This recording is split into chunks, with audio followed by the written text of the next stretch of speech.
Manawaker Studios Flash Fiction Podcast is supported by patrons on Patreon. To find out more or to add your support for as little as $1 a month, visit patreon.com/Manawaker.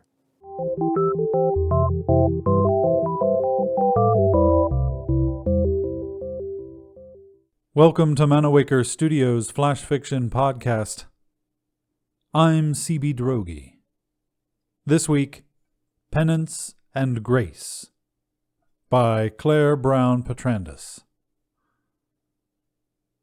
"You're stronger than that," the man says to the girl when Anna first pushes her grocery cart into the checkout line behind them.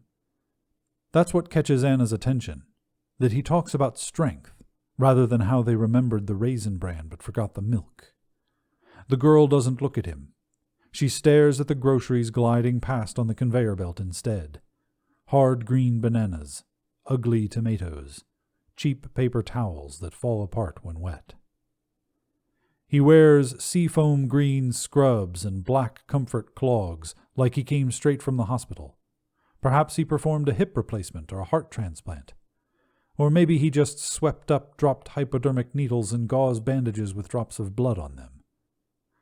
Anna believes a man who wears scrubs to the grocery store cries to be noticed, desperate for other exhausted shoppers straight from work to take him for a surgeon and not for a janitor disguised in the same outfit. Insecure, she thinks. She learned that word last week in her English class at the Holy Blessed Mother Church. Now here it stands right in front of her. The way the man stands so close to the girl reminds Anna of home and why she left.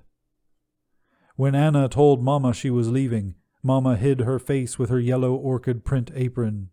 "I'll lose you forever," she said through the stiff wind-dried cloth. "I'll come back to visit," Anna lied, stroking her mother's coarse gray-streaked hair with one hand while she bunched up the hem of her own faded pink sundress with the other. To save Mama from more heartbreak, Anna said she needed a better education than she could find at home if she wanted to make it into nursing school like her friend Pauline, who moved away 6 months ago. 3 years later, Anna still hasn't enrolled in high school in her new country, much less graduated. She's not supposed to be here. She did get a job at Telfair High, emptying trash cans full of greasy bags from Charlie's Chicken across the street and styrofoam cups with leftover soda that drips onto the floor, swabbing the toilets and mopping urine off the tile, wiping pencil marks, curse words, cartoon characters, body part drawings, and coded love messages from the desktops with 409, as if she could absorb her education by sanitizing the building. She may never wear the medical uniform of the man in front of her, unless she buys it to fool people, the way he might have done, and she can't afford to waste her money that way. The man is handsome, even though his dark brown hair looks like the molded plastic on top of a toy Lego figure. He has gray eyes and he is short. The heels on his clogs raise him to the same height as the girl with her ashy-colored ponytail, pale face, loose faded blue jeans, and worn white t-shirt with a frayed pocket. Anna decides her age to be 14, his to be 39.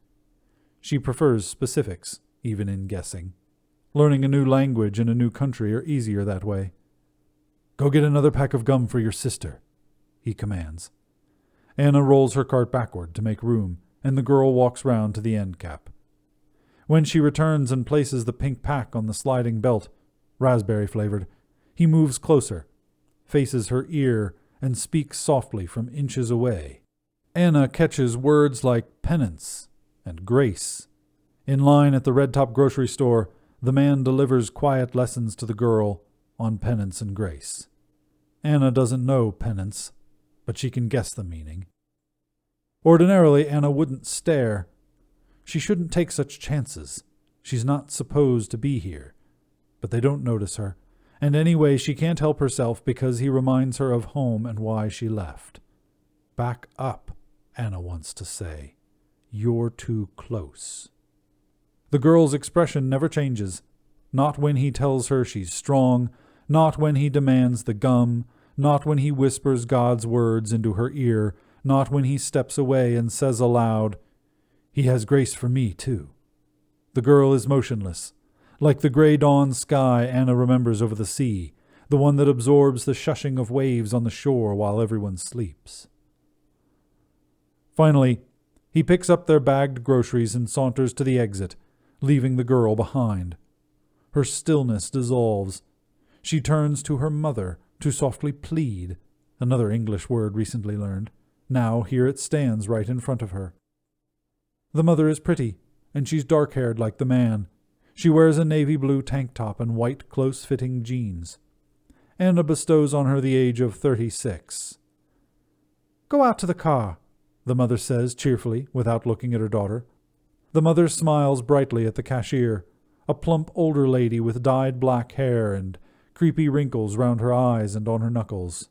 "Be careful," the woman says, as she hands over the last paper sack, wrapped snugly round a dozen cartons of free-range eggs. The mother takes them and shifts her eyes to the credit card chip reader. She is busy checking out. The girl shuffles away. When her mother looks down to shove her overstuffed wallet into her purse, her mirrored sunglasses drop from the top of her head. Anna quickly slips round the cart and picks up the glasses. She offers them to the mother and leans in. "Your girl. Be careful," she says quietly.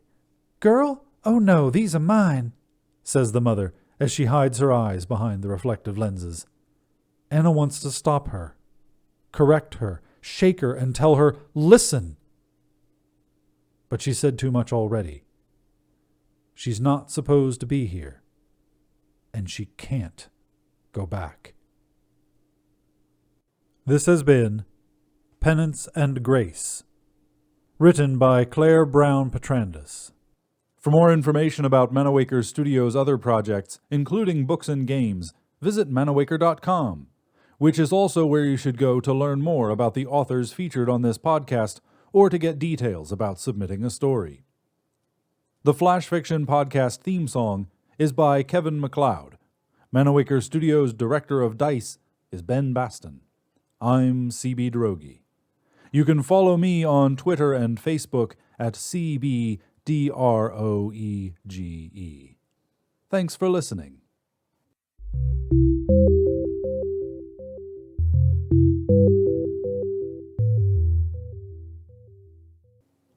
On the next installment of Manawaker Studios' Flash Fiction Podcast, horses were long since extinct, of course, like tigers and most other Earth fauna, and were kept that way by the highest solar laws against genetic resurrection.